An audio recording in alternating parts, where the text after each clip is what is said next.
Tidak ada perbedaan data antara yang disampaikan oleh Menko Polhukam sebagai Ketua Komite di Komisi 3 DPR RI tanggal 29 Maret dengan yang disampaikan oleh Ibu Menteri Keuangan di Komisi 11 DPR RI tanggal 27 Maret 2023 karena sumber data yang disampaikan sama, yaitu data agregat. Jadi yang kemarin soal perbedaan data kan kita sudah mendapat penjelasan dari kedua belah pihak. Perbedaan itu kan berjalan oke, perbedaan berjalan oke. Tapi tindak lanjutnya seperti apa? Itu yang kita mau tahu. Nah, makanya kita kan kasih kesempatan luas sekali kepada komite untuk konsolidasi internal.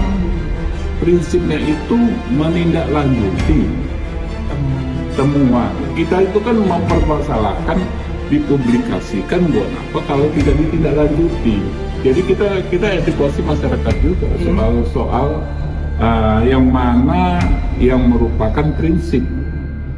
Tidak ada data yang berbeda kok. Siapa datang kok datanya berbeda? Tidak ada yang berbeda. Menafsirkannya yang beda. Nanti lihat aja di sana. Tidak ada permusuhan antara Menko Polhukam dengan itu. Tidak. Saya bantu Bu Sri Mulyani. Maka tanggal 29 Maret nanti kita minta penjelasan. Makanya tadi saya mengusulkan ataukah rapat itu terbuka atau tertutup. Supaya apa? Ada sensitivitas apa yang menjadi laporan daripada PPATK. Yang diatur dalam undang-undang sebenarnya ada hal kerahasiaan yang tidak boleh diungkapkan ke publik. Ada juga yang tidak rahasia untuk menyampaikan kepada publik, tapi tidak detil. Terlihat berbeda karena cara klasifikasi dan penyajian datanya saja yang berbeda. Keseluruhan LHA, LHP yang mencapai 300 surat itu sama dengan total nilai transaksi agregat senilai lebih dari 349 triliun. Tindak pidana pencucian uang itu menyebutkan peranan PPATK adalah sebagai Financial Intelligence Unit. Jadi unit intelijen keuangan yang memberikan masukan kepada aparat penegak hukum. Aparat penegak hukum yang menindaklanjuti informasi intelijen itu dalam bentuk investigasi atau penyelidikan, penyidikan, dan selanjutnya penuntutan dan seterusnya ke pengadilan. Nah, setelah penuntutan baru dibuka. Bahkan waktu penyidikan pun, kecuali penyidikan waktu ada tersangkanya, memang harus dibuka kepada publik ya untuk akuntabilitas. Tapi keterbukaan keseluruhan data itu muncul ketika penuntutan. Usai gelar pertemuan bareng Sri Mulyani, Mahfud MD pastikan besok hadir di rapat DPR soal transaksi Rp349 triliun. Suara.com, Menteri Koordinator Bidang Politik Hukum dan Keamanan, Menko Polhukam, Mahfud MD memastikan bakal kembali hadir mengikuti rapat dengar pendapat RDP di Komisi 3 DPR RI terkait kasus transaksi mencurigakan Rp349 triliun. Mahfud bakal hadir bersama Menteri Keuangan, Menkeu, Sri Mulyani Indrawati dan Kepala Pusat Pelaporan dan Analisis Transaksi Keuangan, PPATK, Ivan Yustiavindana pada Selasa, tanggal 11 April tahun 2023, besok. Kepastian ini ia sampaikan usai menggelar rapat atau pertemuan bersama Sri Mulyani, Ivan, Kabareskrim Polri Komjen Pol Agus Andrianto dan beberapa anggota Komite Koordinasi Nasional Pencegahan dan Pemberantasan Tindak Pidana Pencucian Uang Komite TPPU di kantor PPATK, Gambir, Jakarta Pusat, pada Senin tanggal 10 April tahun 2023. Ya, kami akan hadir besok, ujar Mahfud.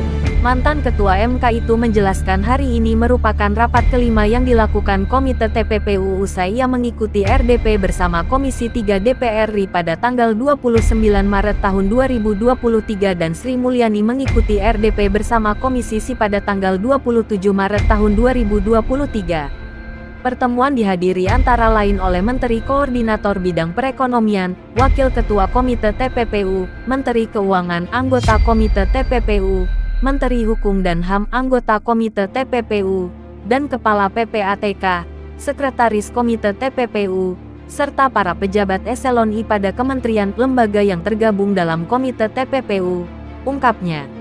Dalam kesempatan itu, Mahfud juga menegaskan tak ada perbedaan data antara dirinya dan Sri Mulyani sampaikan saat RDP DPR RI terkait kasus transaksi mencurigakan 349 triliun rupiah.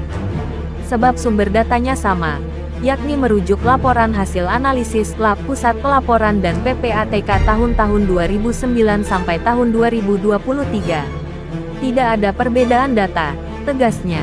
Ia lantas menjelaskan, apa yang nampak terlihat berbeda itu sebenarnya karena cara klasifikasi dan penyajian datanya yang berbeda. Di mana? Lanjut Mahfud.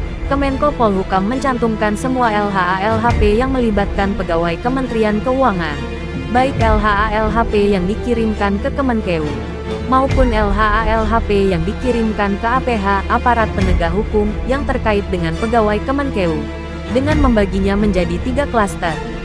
Sedangkan Kementerian Keuangan Kemenkeu hanya mencantumkan LHA-LHP yang diterima, tidak mencantumkan LHA-LHP yang dikirimkan ke APH yang terkait pegawainya. Terlihat berbeda karena cara klasifikasi dan penyajian datanya yang berbeda. Keseluruhan LHA-LHP mencapai 300 surat dengan total nilai transaksi agregat RAP 349.374.502.987 349 triliun lebih, jelasnya. Sebelumnya Mahfud MD menyampaikan Komite TPPU akan membentuk satuan tugas atau satgas untuk mendalami kasus transaksi mencurigakan senilai 349 triliun rupiah ini. Tim satgas nantinya akan bekerja melakukan supervisi terhadap seluruh laporan hasil analisis LA dan laporan hasil pemeriksaan LHP PPATK. Komite akan segera membentuk tim gabungan atau satgas yang akan melakukan supervisi untuk menindaklanjuti keseluruhan LHA-LHP nilai agregat sebesar 349.387.502.987 rupiah dengan melakukan cash building, membangun kasus dari awal, kata Mahfud usai menggelar rapat bersama sejumlah menteri yang tergabung dalam Komite TPPU. Mahfud mengemukakan tim satgas melibatkan sejumlah kementerian dan lembaga, mulai dari PPATK, Ditjen Pajak, Ditjen Bea dan Cukai Kemenkeu, Bareskrim Polri, Itsus Kejaksaan Agung RI, OJK, BIN, dan Kemenko Polhukam. Komite akan melakukan case building dengan memprioritaskan LHP yang bernilai paling besar karena telah menjadi perhatian masyarakat. Dimulai dengan LHP senilai agregat 189.272.392.395.172 rupiah, 189 triliun lebih, ungkapnya. Mantan Ketua Mahkamah Konstitusi MK itu juga menegaskan tim satgas akan bekerja secara profesional, transparan, dan akuntabel. Komite dan tim gabungan Satgas akan bekerja secara profesional, transparan, dan akuntabel, tandasnya.